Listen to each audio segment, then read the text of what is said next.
Today's tutorial deals with the hydrolysis of salts. Most salts, when dissolved in water, produce solutions that are neutral in nature. However, some salts, when dissolved in water, produce solutions that are either basic or acidic in nature. This happens because these salts undergo a process that is called hydrolysis, which means splitting by water. We will use the Lowry-Bronsted theory to explain how this happens when these salts dissolve in water. One of the salts that produces a basic solution is sodium ethanoate, that is represented by this formula. It dissociates completely in water according to the following equation. So that means that in a solution of sodium ethanoate, there be a large concentration of both of these ions. Recall that ethanoic acid is a weak acid which ionizes according to the following equation. And this is how it ionizes. One of the products, the ethanoate ion, is a strong conjugate base. Recall from the Lowry-Bronsted theory that this molecule, which is ethanoic acid, is acting as an acid because it is donating a proton to a water molecule. And in this case, of course, you know that the water molecule is acting as the base. But most importantly, an ethanoate ion is produced that is said to be a strong conjugate base. Let us explain why we are saying this. The ionization of ethanoic acid is only 1.3%, which means that it prefers to be predominantly as molecules instead of these ions. So if you have an ethanoate ion by itself, it will be very willing to accept a proton and reform the molecule from its form. So hold that then. Recall that water at SATP ionizes to produce an equal concentration of H and OH ions. And these are the concentrations of both of these ions. 1 times 10 to the negative 7 mole per liter. And the ionization of water is represented here by this equation. You see, water is ionizing to give you that concentration of hydrogen ions and that concentration here of OH ions. We want to explain how when this salt is dissolved in water, it makes the solution become basic. Recall that we have just said that when this dissolves in water, it dissociates completely. So we have a large concentration of sodium and ethanoate ions. Since this is a strong conjugate base, if it does encounter a hydrogen ion, it will quickly grab it to form a molecule of ethanoic acid. You can see now that a covalent bond is formed with that hydrogen that was accepted. So in effect, we are actually decreasing the concentration of hydrogen. We have just spoken about it for one ion, but remember, lots of these ions are present, so they will be taking up lots of these hydrogen ions to form lots of these molecules. As a result of that, the concentration of the hydrogen ions will decrease. According to Lukschat's principle, when we try to remove these ions, more water molecules will ionize in an effort to replace them. But of course, we know we have lots of these ethanoate ions, so as the hydrogen ions are produced, more of them gets changed into molecules here. But at the same time, the concentration of the hydrogen ions increases, and that is why the solution gets basic. It is because of the presence of ethanoate ions that are strong bases, and when they encounter hydrogen ions, they quickly want to grab them to form molecules of ethanoic acid, and in so doing, the concentration of the hydrogen ion gets less than that of the OH ion, increases a little bit more, making the solution become basic. Another salt that does this is potassium carbonate. Again, when potassium carbonate dissociates in water, it dissociates completely. So there will be lots of carbonate ions inside the water. Again, when water ionizes, it forms an equal concentration of OH and hydrogen ions. But because this is a strong conjugate base, just like we've spoken about the ethanoate ion, it grabs the hydrogen away to form a bicarbonate ion. So the hydrogen gets locked up there to form a covalent bond. So in effect, like what happened before, we're reducing the concentration of hydrogen ions. Eventually, you'll have a higher concentration of OH ion in solution, and you have a low concentration of hydrogen ions. That is why an aqueous solution of potassium carbonate is basic. As you can see, potassium carbonate is formed from the reaction between a strong base and a weak acid. This is carbonic acid. If it reacts with potassium hydroxide, it gives you potassium carbonate and water. But this ion here, the carbonate ion, is said to be a strong conjugate base. Same thing happens here.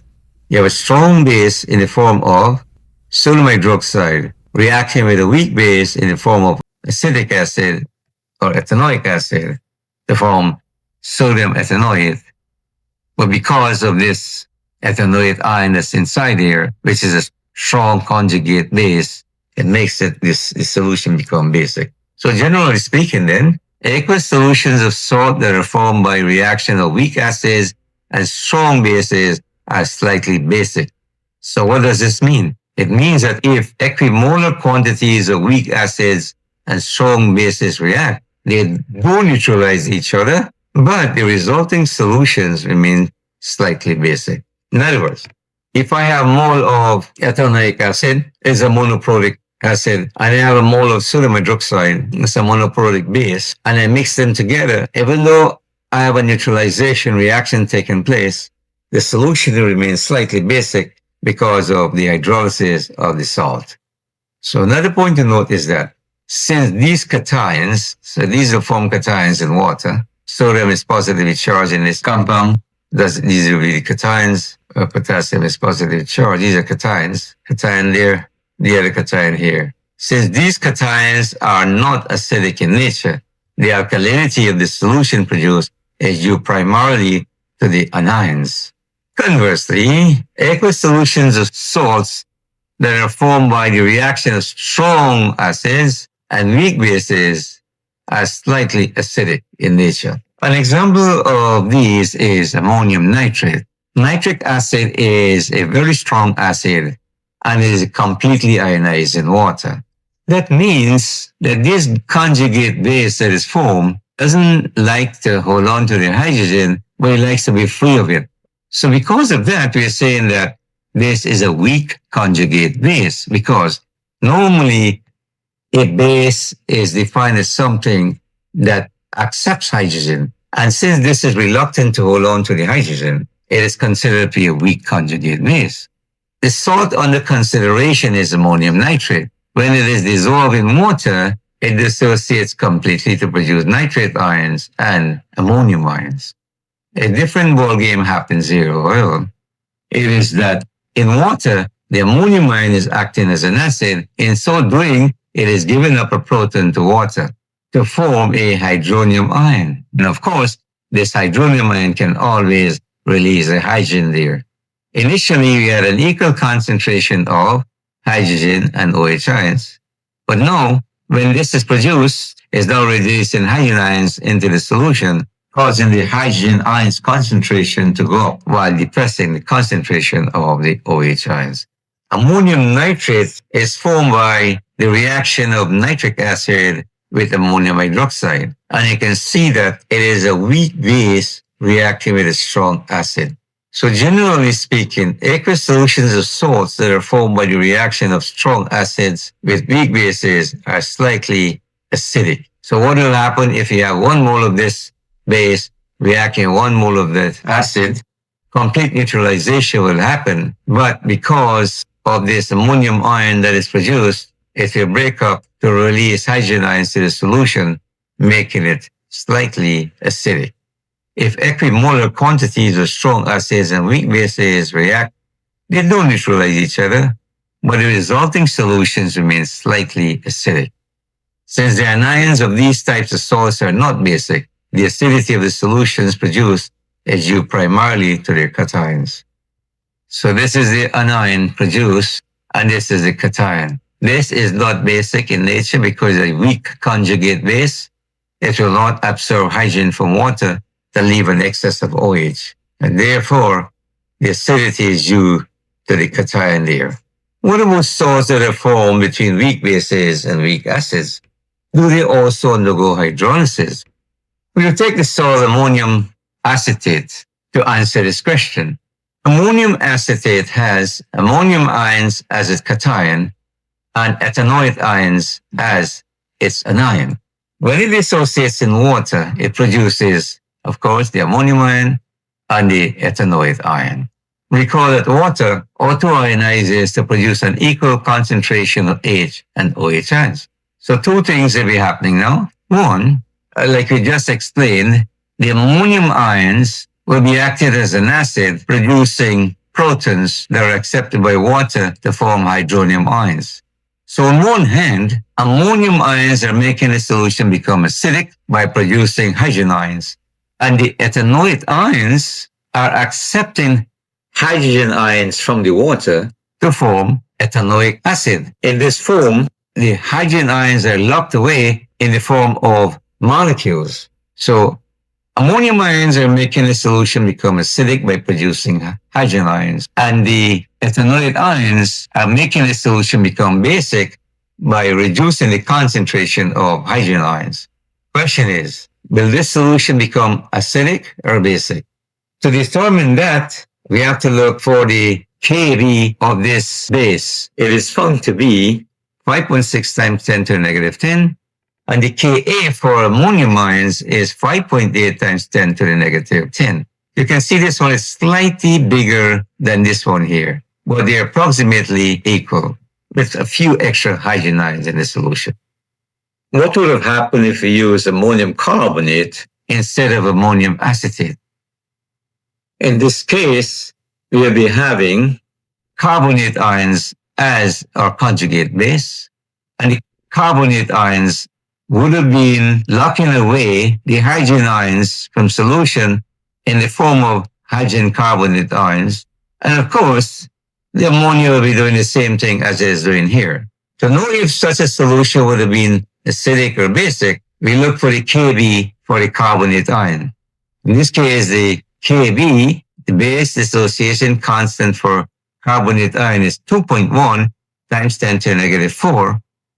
And for ammonia, that is what it is. So what do you think? This is a strong base. The degree to which this is basic is greater than that to which ammonia is acidic.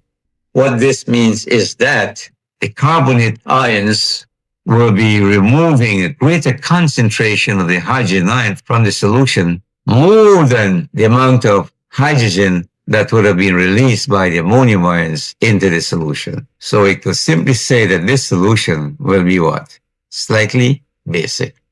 What about salts formed from strong acids and strong bases? Are they hydrolyzed in water? The answer is no.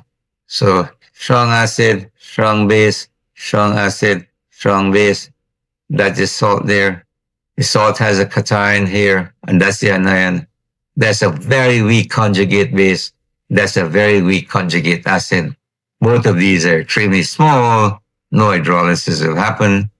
Same thing for that. Same thing for that. So generally speaking, salts that are formed between the reaction of strong bases and strong acids are not hydrolyzed in water, and therefore they will produce neutral solutions when they're dissolved in water. Thank you so much for listening.